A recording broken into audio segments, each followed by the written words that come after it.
Bapak-bapak, ibu-ibu, para hadirin pada hadirat sekalian dan juga segenap pendengar serta pemirsa rahimani wa rahimakumullah. Kembali kita mengkaji fikih doa dan zikir. Jadi Rasulullah sallallahu alaihi wasallam itu mencontohkan kepada kita beberapa versi redaksi doa setelah wudu. Jadi doa setelah wudu itu bukan hanya satu versi saja. Pada pertemuan yang lalu kita sudah membahas salah satunya adalah doa yang di dalamnya ada kalimat yang berbunyi Allahumma ij'alni minat tawwabina waj'alni minal mutatahhirin.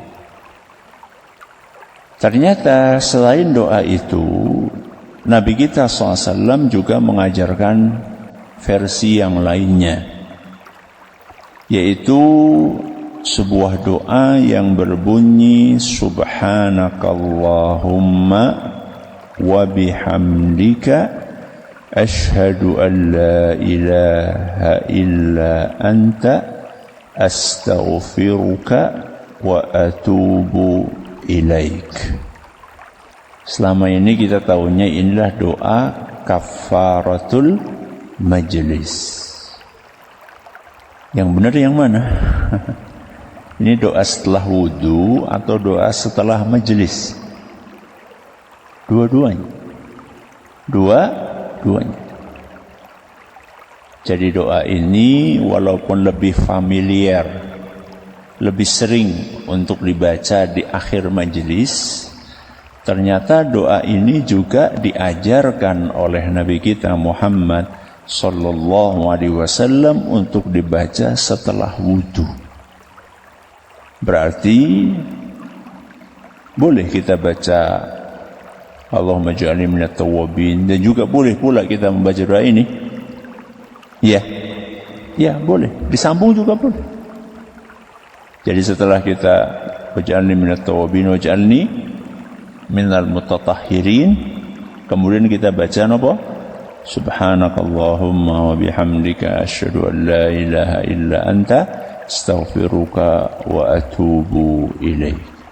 Baik, kita baca dulu ya bareng-bareng karena sudah hafal. 1, 2, 3. Subhanakallahumma wa bihamdika Ashhadu an la ilaha illa anta astaghfiruka wa atubu ilaik.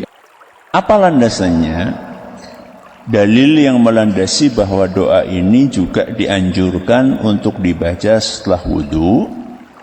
Dalilnya adalah sabda Nabi kita Muhammad sallallahu alaihi wasallam dalam sebuah hadis yang diriwayatkan oleh Imam An-Nasa'i di dalam kitab beliau As-Sunanul Kubra, dan hadis ini dinilai sahih oleh Imam Al-Hakim dan Syekh Al-Albani. Al-Imam Ibnul Mulaqqin juga mengatakan sanad hadis ini sahih. Apa kata Nabi kita Muhammad SAW? Man tawadda'a faqala, barang siapa yang berwudu kemudian dia membaca Subhanakallahumma wa bihamdika asyhadu an la ilaha illa anta astaghfiruka wa atubu ilaik. Apa yang akan terjadi? Kutiba fi raqin thumma tubi'a bi tabi'in falam yuksar ila yaumil qiyamah. Siapapun yang setelah berwudu kemudian dia membaca doa tadi, maka apa yang kita kerjakan itu, yaitu baca doa, akan ditulis di dalam sebuah kertas Setelah ditulis terus dikasih stempel. Apa? Dikasih stempel. Dan tidak akan dihapus pahalanya. Pahala apa? Membaca doa tadi sampai hari kiamat. Jadi pahala itu akan tetap disimpan, dipertahankan, gak akan diotak-atik sampai kita menghadap kepada siapa? Allah Azza wa Jalla. Berarti kalau kita baca ini sehari berapa kali? Minimal 5 kali. Maka kita sudah punya simpanan pahala. Sampai kapan? Hari kiamat. Gak akan diotak-atik. Yang penting masih Islam. Yang penting masih apa? Islam. Kalau keluar dari Islam ya habis pahalanya. Na'udzubillahi min dzalik. Yang penting masih Muslim, yang penting gak berbuat syirik, gak melakukan kekufuran, maka pahala ini akan tetap oleh Allah Azza wa Jalla dipersiapkan untuk kita nikmati nanti di hari kiamat. Maka mulai hari ini jangan lupa selain membaca doa yang sudah kita hafal, kita tambahi dengan yang ini. Ya, buat simpenan apa? Pahala kita insya Allah. Baik, mari kita kupas kandungannya. Doa ini saya terjemahkan dulu ya. Subhanakallahumma wa bihamdika. Subhanakallahumma, maha suci engkau ya Allah. Wa bihamdika, dan semua pujian hanya untukmu ya Allah. Ini adalah bagian yang pertama, tasbih sama tahmid. Subhanakallahumma itu tasbih, wa bihamdika niku tahmid. Terus habis itu kita baca apa? Syahadat. Asyhadu an la ilaha illa anta. Aku bersaksi tidak ada yang berhak disembah kecuali Engkau ya Allah. Syahadat. Yang terakhir apa? Astaghfiruka wa atubu ilaik. Aku mohon ampun kepadamu ya Allah dan bertaubat. Berarti menggabungkan antara berapa zikir itu? Tasbih, tahmid, syahadat, istighfar. Mari kita kupas satu-satu. Diawali dengan apa mau? Tasbih sama tahmid. Apa artinya? Tasbih itu artinya adalah ketika kita mengucapkan subhanallah, itu artinya adalah kita menjauhkan kekurangan-kekurangan dari zat Allah. Jadi Allah itu tidak punya apa? Kekurangan. Kenapa? Karena Allah maha sempurna. Kemudian dan juga kita mensucikan Allah, kan subhanallah, maha suci Allah. Kita sucikan Allah dari apa? Dari sifat-sifat buruk yang tidak layak bagi Allah. Jadi Allah itu tidak ada buruknya. Allah itu tidak ada jeleknya. Karena Allah itu maha baik. Karena Allah itu maha indah. Kalau manusia ada jeleknya atau tidak? Ada atau tidak? Banyak. Ada baiknya enggak? Ada. Kalau Allah Azza wa Jalla itu enggak ada buruknya, enggak ada jeleknya. Allah itu baik semuanya. Allah itu semuanya indah. namanya indah, sifatnya indah, perbuatannya indah, syariatnya indah, takdirnya indah. Gak ada buruknya sama sekali. Ini makna apa? Tasbih. Kemudian makna tahmid. Alhamdulillah wa bihamdika. Intinya apa? Intinya ketika kita mengucapkan alhamdulillah adalah kita sedang memuji Allah. Kita puji dengan cara apa?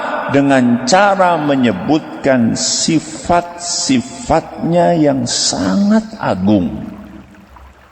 Jadi kalau kita mau memuji Allah Azza wa Jalla, kita harus sebutkan apa sifatnya yang agung. Makanya kalau jenengan perhatikan, kita berzikir, yang kita hafal itulah subhanallah walhamdulillah wala ilaha illallah wallahu akbar la haula wala quwata illa billah. Kalau kita perhatikan subhanallah, alhamdulillah, la ilaha illallah, Allahu akbar, terus napa wau? La haula wala quwata illa billah, dan zikir-zikir yang lain. Itu semuanya mengandung pujian kepada Allah. Subhanallah, maha suci Allah. Alhamdulillah, segala puji bagi Allah. Terus apa? La ilaha illallah, tidak ada yang berhak disembah kecuali hanya Allah. Allahu akbar, Allah maha besar. La haula wala quwata illa billah, tidak ada daya dan kekuatan kecuali hanya di sisi Allah subhanahu wa ta'ala. Ini semuanya pujian. Makanya kalau kita memuji Allah itu jangan cuma memanggil namanya saja. Ada sebagian orang memuji Allah hanya dengan mengucapkan apa? Allah, Allah, Allah, Allah. Ada juga yang memuji Allah dengan menyebutkan kata ganti saja, huwa. Jadi la ilaha illallah itu cuma diambil huwanya saja. Jadi kalau memuji Allah mengucapkan apa? Huwa, huwa, huwa, huwa. Huwa sih artinya apa? Dia. Jadi nanti kalau pengen cepat lagi enggak cuma huwa tapi hu, disimpelkan lagi. Jadi pripun? Hu hu hu hu hu hu hu hu. Dia. Ini enggak diajarkan oleh Nabi kita Muhammad SAW. Kenapa? Karena tidak ada unsur pujiannya di situ. Coba perhatikan. Rasulullah SAW mengajari kita zikir itu enggak ada hanya sekedar mengucapkan kata Allah saja tok atau hanya huwa tok, enggak ada. Yang ada adalah subhanallah, alhamdulillah, wala ilaha illallah, wallahu akbar. Jadi memuji Allah itu adalah kita menyebutkan sifat-sifatnya yang agung dan juga kita mengingat nikmat-nikmat Allah yang tidak ada batasnya. Makanya kita itu mengucapkan alhamdulillah kapan? Biasanya kalau baru dapat THR. Berarti ini orang THR, orang alhamdulillah nggih? Ya tetap alhamdulillah. Habis sholat kita mengucapkan apa? Alhamdulillah. Berapa kali? 33 kali. Karena sudah selesai sholat. Ya. Jadi setiap kita dapat nikmat, kita mengucapkan alhamdulillah. Jadi doa ini diawali dengan subhanakallahumma wa bihamdika. Kalau kita sudah mengucapkan subhanakallahumma, maha suci Allah, maka kita harus membersihkan otak kita, membersihkan hati kita dari prasangka-prasangka buruk kepada Allah. Itu namanya subhanallah. Berkaitan dengan apa Ustaz? Baik itu berkaitan dengan syariat Allah ataupun berkaitan dengan takdir Allah.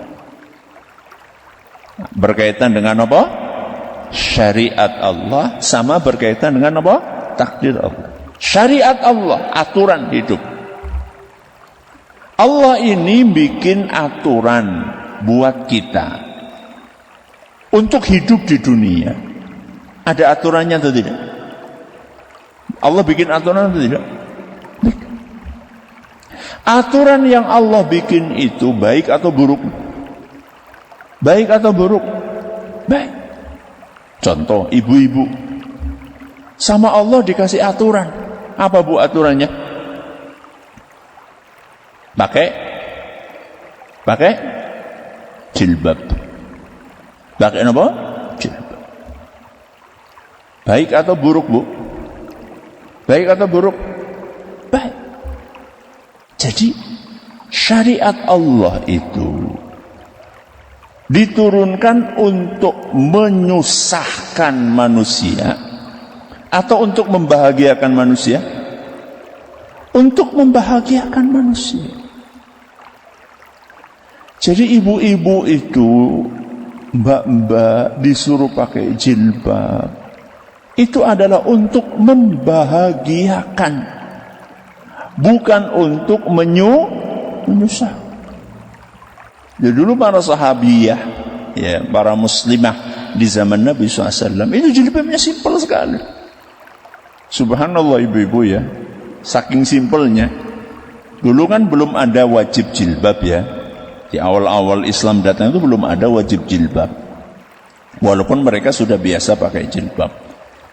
Begitu turun ayat wajib jilbab bu, bahwa jilbab itu disyariatkan untuk membahagiakan jenengan. Kenapa bahagia? Karena ketika orang pakai jilbab itu hati akan terasa lebih nopo? Tenang.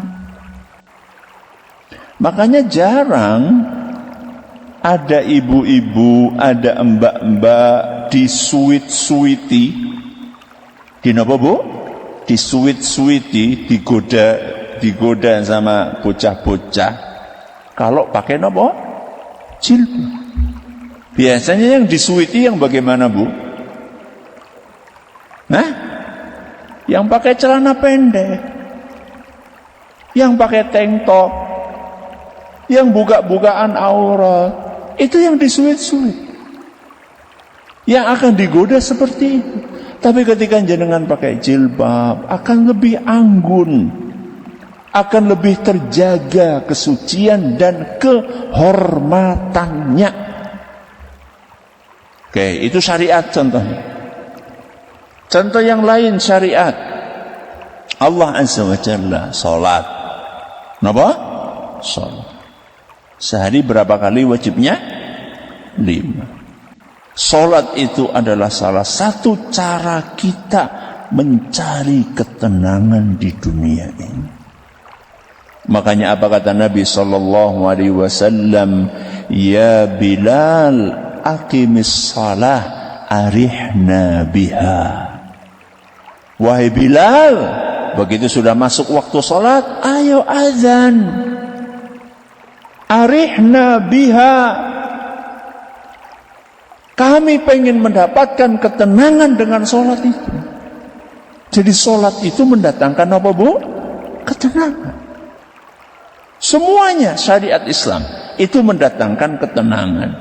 Maka kalau ada pikiran yang tidak baik, pengen ngeritik syariat, cepat-cepat ucapkan apa? Subhanallah. Ini berkait dengan syariat.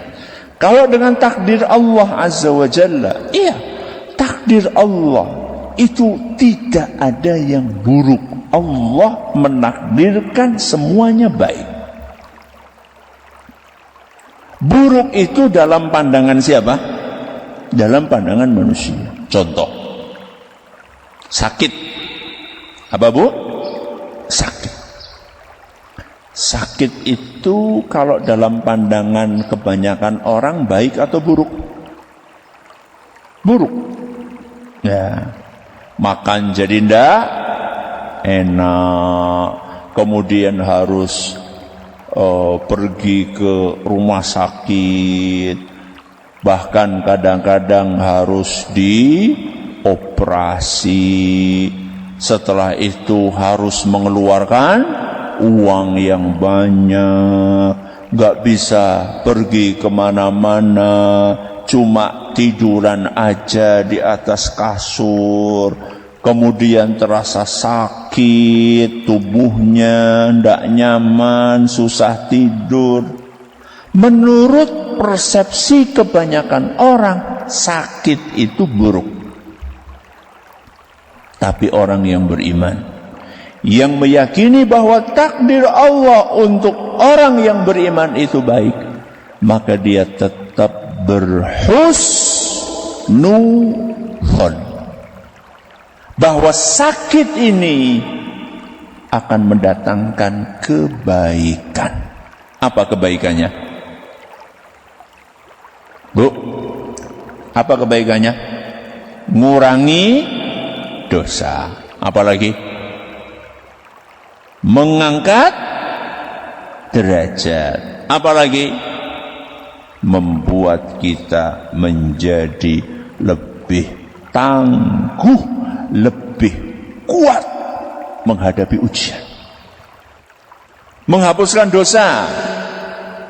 Dosa kita ini gak bisa kita hitung saking apanya, saking banyak yang kita sadari maupun yang tidak kita sadari. Bahkan mungkin yang tidak kita sadari lebih banyak dibandingkan yang kita sadari.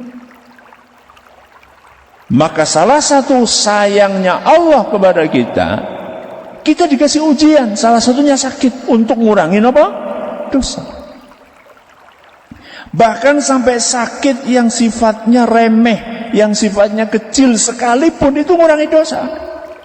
Kata Rasulullah SAW, hatta syaukata yushakuha. Walaupun sakitnya itu kena jarum. Kena nopo bu?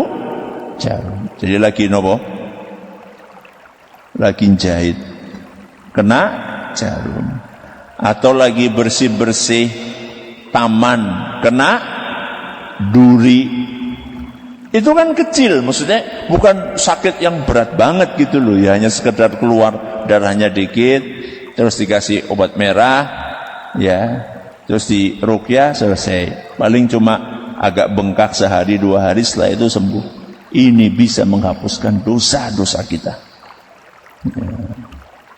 mengangkat derajat kita. Bagi orang-orang yang beriman, Rasulullah SAW mendapatkan ujian yang berat. Sakitnya itu 2 kali lipatnya kita, orang biasa. Untuk apa? Untuk mengangkat derajat beliau di surga nanti. Dan juga akan membuat kita menjadi lebih tangguh, akan membuat kita lebih kuat menghadapi ujian-ujian yang ada di dalam kehidupan dunia ini. Subhanallah. Setelah subhanallah, subhanakallahumma, terus apa? Wa bihamdika. Tahmid. Kita memuji Allah atas segala nikmat yang Allah berikan kepada kita. Yang rutin atau yang tidak rutin? Yang rutin atau yang tidak rutin? Kebanyakan alhamdulillah kalau dapat nikmat yang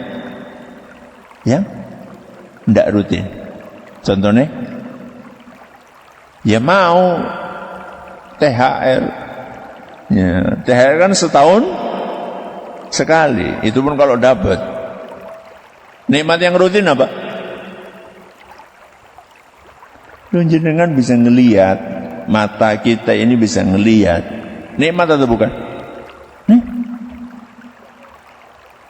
Mahal mana bisa ngelihat sama THR?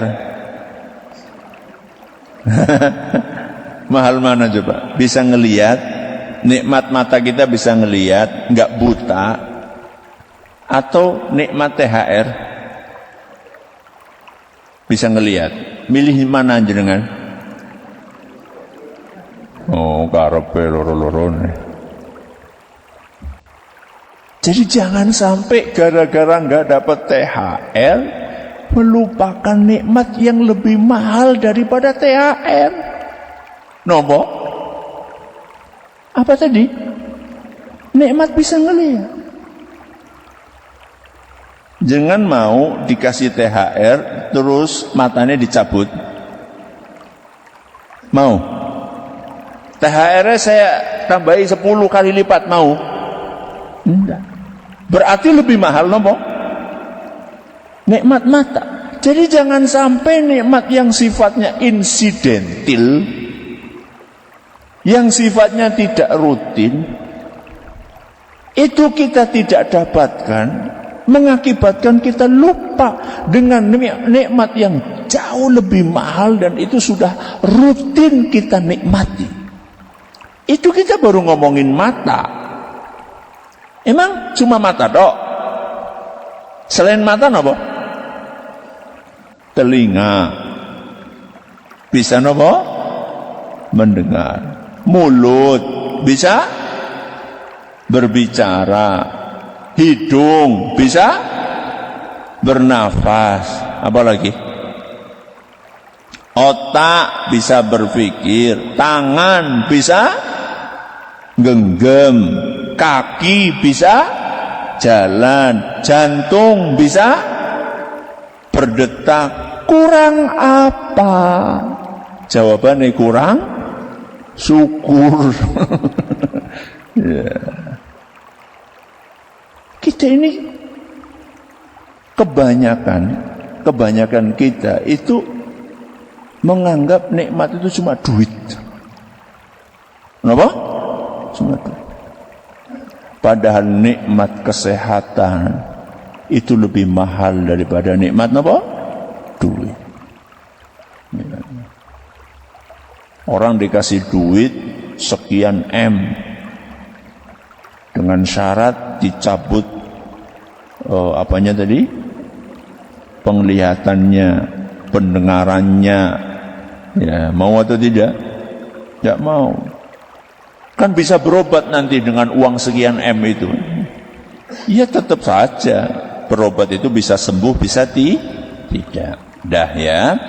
Subhanakallahumma wa bihamdika. Terus apa? Asyhadu an la ilaha illa anta. Ini kalimat syahadat. Asyhadu, aku bersaksi. Allah ilaha illa anta. Tidak ada yang berhak disembah kecuali hanya engkau. Sinten engkau? Allah.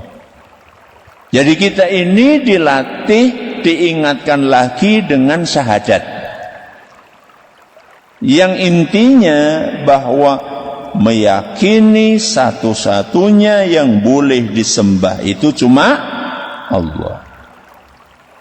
Maka kalau kita sudah yakin satu-satunya yang boleh disembah itu cuma Allah, maka semua ibadah yang kita kerjakan itu harus diikhlaskan untuk Allah saja. Berarti sholatnya harus lillahi ta'ala. Puasanya harus lillahi ta'ala. Sedekahnya harus lillahi ta'ala. I'tikafnya harus lillahi ta'ala. Baca Qur'annya, zikirnya, doanya. Doa lillah niku pripun? Doa lillah berarti ya ngomongnya Allahumma. Berarti mintanya sama siapa? Sama Allah. Ada orang ikhlas berdoa mintanya sama kuburan. Ikhlas sama mboten? Ikhlas mboten? Ya enggak lah. Namanya ikhlas lillahi ta'ala. Lillahi ta'ala sih artinya apa? Hanya untuk Allah. Nek mintanya kepada kuburan berarti bukan lillahi ta'ala, tapi di kuburan. Ya. Makanya ziarah kubur jangan sampai salah niat. Ziarah kubur itu untuk ngapain? Mendoakan siapa? Orang yang sudah meninggal tadi. Makanya ketika kita ziarah kubur, kita kan dianjurkan mengucapkan salam. Apa salamnya? Assalamualaikum ahlad diyar minal mu'minina wal muslimin wa inna insya'allahu bikum lahikun as'alullaha lana walakumul afiyah. Perhatikan baik-baik. As'alullah, saya minta kepada Allah. Bukan minta kepada siapa? Kuburan, bukan. As'alullah, saya minta kepada Allah. Buat siapa? Lana, buat kami. Walakum, dan buat kalian. Sinten kalian? Orang yang udah di kuburan. Kita minta apa? Al-afiyah, keselamatan. Jadi kita minta kepada Allah keselamatan untuk kita yang berziarah, juga untuk yang diziarahi. Sinten yang diziarahi? Orang yang sudah meninggal. Jadi jangan sampai salah persepsi. Ziarah kubur malah njaluk wong sing mati, ora bener. Ya. Dah. Asyhadu an la ilaha illa anta. Terus napa? Astaghfiruka wa atubu ilaik. Doa ini ditutup dengan astaghfiruka. Aku mohon ampun kepadamu. Kepada sinten? Allah. Wa atubu ilaik, dan aku mohon minta bertaubat kepadamu ya Allah. Aku bertobat ya Allah atas dosa-dosa yang aku pernah kerjakan. Kenapa? Karena dosa kita terlampau banyak. Maka sering-seringlah beristighfar dan bertaubat. Inilah isi dari pengajian kita hari ini. Semoga apa yang kita pelajari bermanfaat bagi kita semuanya. Terima kasih atas perhatiannya. Mohon maaf atas segala kekurangannya. Sampai ketemu lagi insyaallah di awal bulan Dzulqa'dah. Kita akhiri. Subhanakallahumma wa bihamdika asyhadu an la ilaha illa anta astaghfiruka wa atubu ilaik. Wassalamualaikum warahmatullahi wabarakatuh.